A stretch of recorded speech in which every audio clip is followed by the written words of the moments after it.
Welcome to the Dr. Random Podcast. I'm Dr. Sarah, and here's the deal. We don't do boxes here. Every episode is different, every conversation has its own flavor, and no topic is off limits. If you're looking for predictable, this isn't it. But if you want real conversations, honest takes, and a touch of intellect in the best way, you're in the right place. This is Dr. Random Podcast. Hi, this is Dr. Random Podcast, and I'm Dr. Sarah. And today I'm just kind of doing a little follow-up to the podcast we did on the Fatherless Daughter Project book by Dr. Karin Luise, which was such an amazing time to collaborate with her and talk about all about her research in that book on fatherless daughters and the father wound. I just wanted to share more of an intimate talk with you guys about what it's been like to lose my father and kind of just talk about my dad. And so you guys could kind of see the connection of why this book is so important. So I grew up, I was very blessed. I had just an amazing home growing up. My parents, they were awesome and they put, us girls first. I'm the oldest of three girls. And we were very close to my grandparents growing up to my mom's parents and my dad's parents. And my aunt and uncle lived around the corner pretty much. So we had cousins growing up that were like brothers to us. And we just had a big family unit. I also am the oldest of all the 13 cousins, which is kind of crazy. So I kind of have this, being the oldest mentality. I'm also, I think, almost the only cousin left in the family besides a few who isn't married, doesn't have kids currently. So I am single, no children. But growing up, it was just amazing. My dad was such a hard worker. He was in the Navy, so I'll give you a little background on that. He was in communications. He had such a cool background in the Navy. He was a super spook cryptologist, which is no longer in existence in the Navy. And he was just a genius on computers. People would come from miles around if they had problems with their computers, he would know what to do. He also dabbled in some photography himself, which I don't know if that's maybe where that kind of rubbed off on me a little bit. And, he also had just a fun, very creative personality. He loved Star Wars. He loved anything sci-fi, and he was just fun. My dad was a lot of fun, and he drove Jeeps. So he always had a CJ5 that was, souped up to go off-roading. He went to the Rubicon a couple times. He was an avid fisherman and an outdoorsman. He was a hunter. He did duck hunting, deer hunting, all of that. In fact, there's a funny story. I was in third grade, and my elementary school where I went had a hat contest. And I was trying to think, I go, yeah, Dad, it's crazy hat day. What should I do? He goes, I have a really cool idea for you. And so he took one of his duck decoys for duck hunting and he cut out the bottom of it and made that my hat. So I had this duck on my head and I actually won crazy hat day out of the whole school. So I'll never forget that. That was fun.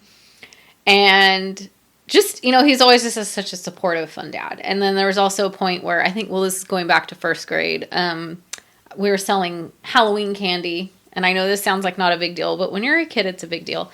He took, of course, I don't even know if they allow this anymore, but he went back to his work and a bunch of his coworkers bought a bunch of my candy. And I sold the most candy in the whole school. And I think I won like $50, which was a big deal then. And I remember I bought this, I think it was this ballerina moving or dancing doll that I really wanted. And I know that just sounds silly, but that was such a cool thing when you're little. And my parents also, had some roots in church and they were Sunday school teachers in their free time. I really don't know how he did it now when I look back at his schedule. He had what you call his civilian job. That's what he referred to it as. That's, I guess, a military thing. And he worked for General Mills. And he was in the control room. And so as kids, we had this cool thing growing up too, where we always got to try the cereals first. I remember there were these things called Squeeze-Its that we had drinks where you twist off the top. There were these Squeeze-It drinks, and we thought we were so cool because we were some of the first kids who got to try Squeeze-Its from the General Mills, brand. and like Betty Crocker, all that. And so it was just funny. That was his civilian job growing up. And he worked crazy hours. I would say like he worked evening shifts sometimes, which they called graveyard. And he would work like 12-hour shifts. And so, but he always made time no matter what. My family, they always made time to do the sit down dinners together. Like despite his crazy schedule, we would always try to sit down as a family for dinner. That was always important. And, you know, whenever he did his active duty in the Navy, we would always make a family vacation out of it every summer. So I was really lucky. I feel like we grew up going to San Diego, Coronado Island, Nass North Island, which is where the movie Top Gun was filmed. And so I always felt a connection with the movie Top Gun just from staying on the base there. And there is a cool thing about growing up as a kid in that environment because, you know, you have access to the naval bases, which a lot of people don't, and you see and do things. And I also think that because of that, I have a really strong connection with appreciating all our military forces and our veterans. And today I actually, for a couple years now, I've been doing wreaths across America on Christmas where we go and lay wreaths on the graves of veterans. And it's a really neat experience. I would highly recommend everybody doing it. You know, you just take about 4 hours out of your morning once a year to go and appreciate the veterans and lay the Christmas wreaths on their graves. And you acknowledge their name as you lay the wreath down.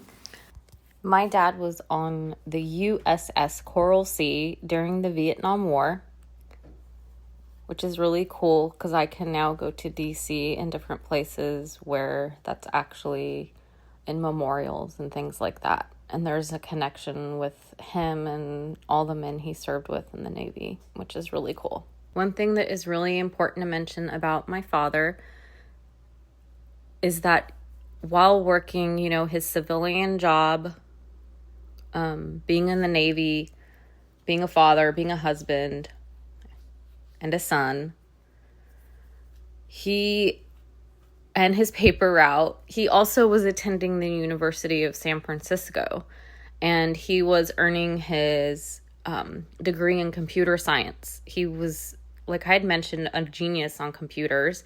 He had so many cool ideas that he was just amazing. And after he passed, he finished his degree, but he never got to see that fruition, which I think just has embedded something deep in me, which I think people sometimes wonder, you know, about all my schooling and everything. And it's because I see how hard he worked to go and get this degree, and then he wasn't there to like receive it or work with it or do anything with it. So we actually attended his graduation ceremony, my mom and my sisters and I think maybe my grandparents had gone too. I can't remember. That day was like a blur. It was pretty fresh after he passed. And we went to University of San Francisco and attended his graduation ceremony. And during the benediction, we stood up and they talked about my dad. And I'll never forget that feeling of having to fight back so many emotions in front of so many people. And I remember that took a strength that day that I can't explain. It was so hard. And that was huge. That made such an impact on me when we attended his graduation ceremony and he wasn't there. And then they had us stand up and they mentioned him during the ceremony. They honored him in the benediction. That has made a huge impact on me. And so I wanted to make sure that I had mentioned that in his little memoir, little video here. Podcast session. So anyways, yeah, my dad, and his name was Steve Butts, in case anybody is wondering. Yes. Last name growing up was Butts. So my dad was Stephen Ray Butts. So kind of fast forwarding a little bit. So, we just had an amazing time on the beach in Coronado. While he worked 1 week, we would be vacationing there, and then he had a week off. So we actually had 2 weeks that we would stay in Coronado on the beach every summer, which was amazing. And I was about 20 years old when my dad had his heart attack, and it was very unexpected. And I actually saw him the night before, and this is going to sound funny, but he was watching The Sandlot, which is a funny movie, but we all relate that movie with my dad now because he loved that movie. And he was watching that, and I remember I was going out with friends to go to San Francisco for the night. I grew up, San Francisco is like a 2-hour drive. It's not far. And we would go there a lot to go do stuff at night and have fun. And, I was 20 and young. I had just turned 20. And I remember I stopped by my mom's house, and my dad was there. He was like off for some reason. It seemed like he was never just off at home at work. And I remember I saw him, and he's like, "Oh, you're going to San Francisco." And he was like, "Don't forget, when you turn 21, he's like, I want to take you to San Francisco myself and show you around all the cool spots." And I was like, "Okay, yes." I was like, "Yeah, cool." So I saw my dad as everybody does in normal passing and conversation. Well, just to also fill you in, he was working his civilian job at General Mills. He was also pursuing a degree with the University of San Francisco, and he was almost like about to be done, like he was finished. So he was doing that, plus working, plus had a family. And this is going to sound kind of funny. He also did a paper route. He was doing a paper route too. So he was always just busy. I don't know if that's where I get it from. I'm always doing something. But, he was just always working really hard for his family. And I'm getting emotional. Sorry. Okay, but this is real. This is the podcast.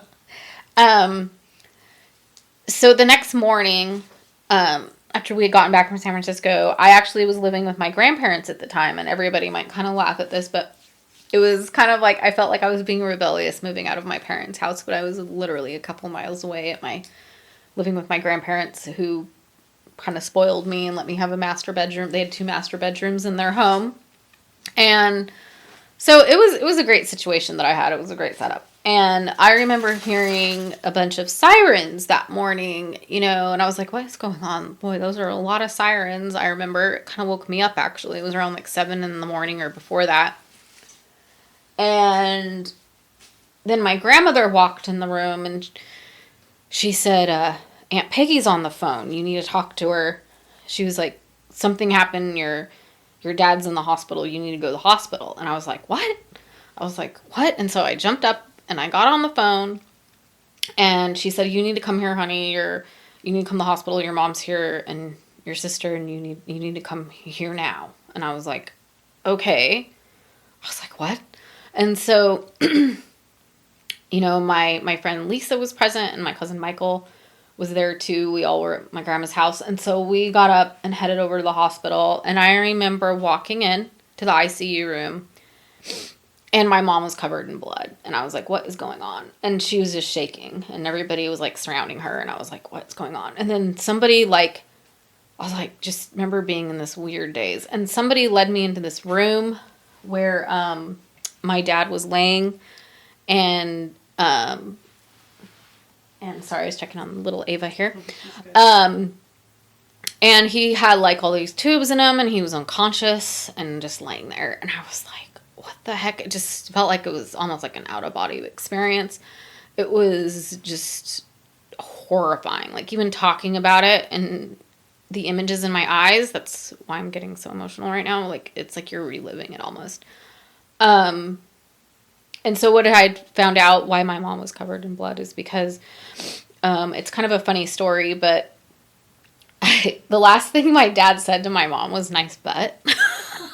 And they were in the room together, and I guess they were getting ready like they do in the morning, and he was like, nice butt, and like left the room.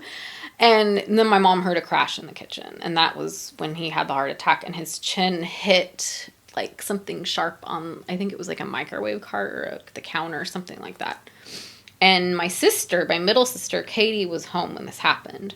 my youngest sister, Laura, was traveling with friends on the coast, up on the North Coast, near Jenner, I think is where she was at Sea Ranch.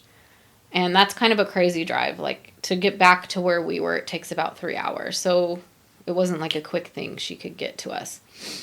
But if anybody remembers back then, this was, people used to connect Wi-Fi through the phone cord. And this was all new, you know, it wasn't like we really had Wi-Fi back then.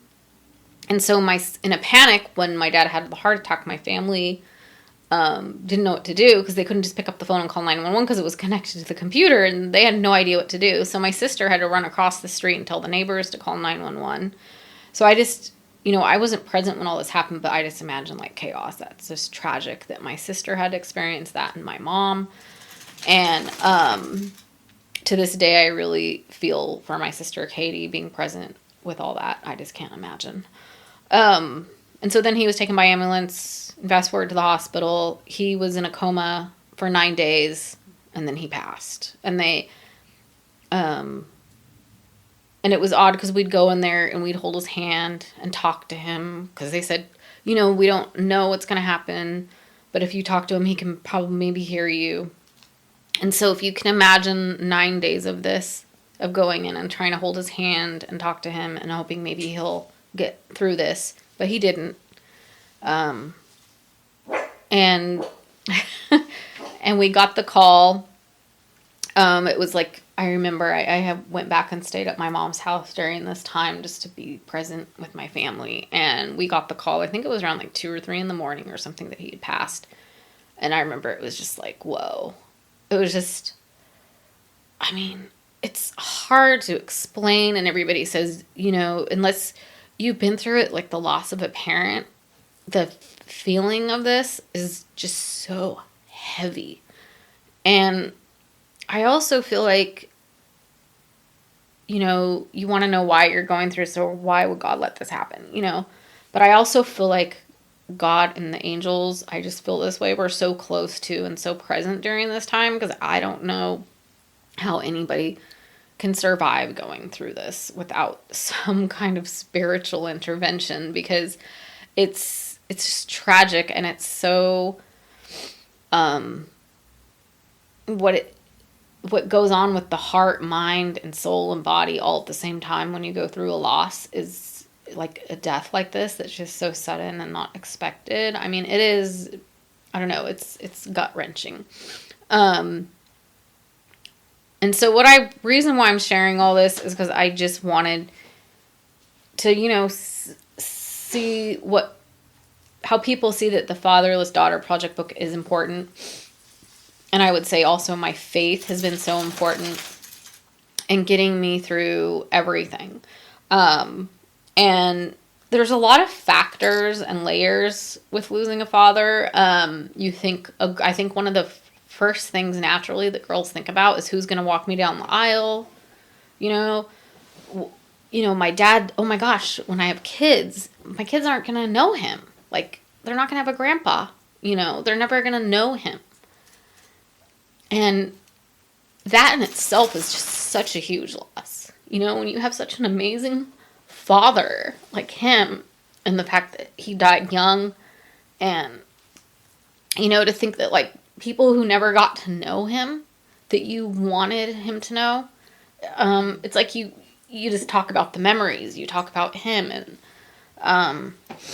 you know, and I think I have a cousin who was very close to my dad. They used to go paintball gunning a lot and fishing together and stuff, because my dad had 3 daughters, so my cousin Andy was kind of like a son he, you know, never had. They were very close.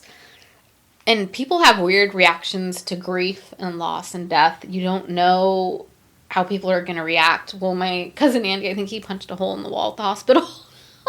So, you know, it was very riveting for a lot of people. And it also woke a lot of people up, because my dad was very young. He was only 47 when he died. And so people think, like, if you're 47 out there in your 40s and you think, wow, you know, I think that's also why I've been such kind of a health advocate with what I eat. I do the Bikram yoga. I'm really trying to watch what I do. I even went through a weird stage where I went to a cardiologist and thought there was something wrong with my heart. It was weird. I just had weird reactions after my dad died. I thought, oh, I'm going to have a heart attack. It was strange. I went to a cardiologist. I had a point where I went and got all this stuff on me, check my heart. And, I just want to talk to people out there who or maybe have gone through this or are going through it, to know that what you're feeling or experiencing, grief has many facets and layers to it. And everything you're feeling and doing, it's not wrong. It's just who you are. And, you're going to get through it. You will have days, it took a long time, where you can think about him. And you're not just going to start crying. You're not going to be in the car or hear something that reminds him, and you're not just going to break down and start crying. Which is what happened for years. And, I would say Father's Day, his birthday, the date of his death, the date of his heart attack. There's so many things that remind me and make me think of him. And, you get stronger and stronger as time goes on. And you'll still have moments where you have unexpected, tears, or laughs, and that's just part of the journey and part of the process of grief. And I highly recommend, I know a lot of churches offer help with grief, and I recommend that. I recommend diving into your Bible daily, journaling, doing devotions, just surrounding yourself with family and supportive friends. And I also want to bring this up for, the way I lost my dad was a tragic death and sudden. But there's people out there, I know you have your fathers present, but, they're not there for you, or they're not, choosing to be in your life. And that's such a huge loss too. And I feel for that pain. And, I would say, just seek comfort of family and friends and talk to people, go to therapy. Therapy is very helpful. Don't be ashamed of therapy. There's nothing wrong with going to therapy. I think everybody should have a therapist. There's no shame in that. And, I just really feel for everybody out there, and I have a big heart for those who, have lost their parents or, especially unexpectedly, but also, and I'm not saying that as more of a loss, I'm just saying that because I've been through it, so I really can relate. And also the fact that, and I just want to know that everybody out there know that I have a heart for those who also, just don't have their dads present. I know currently, for confidentiality purposes, I won't say who in my family, but their father is actually incarcerated and not present. And I feel for, just those family members who are dealing with that, and that is a loss. It's a void, and it's still a father wound, even though he's still alive, but he's not present the way I know they want him to be in their lives. And there's resources out there, and I, just wanted to open up a little bit and just kind of share with people about this journey and how it's hard. And, there's so many things that, for instance, with my commencement ceremony with my doctorate, it did feel like there was a loss and a void with him not being there. Even though he's been gone so long, it felt like, gosh, my dad should be here today. It was such a, huge accomplishment for me. And it felt like, I don't have my dad present.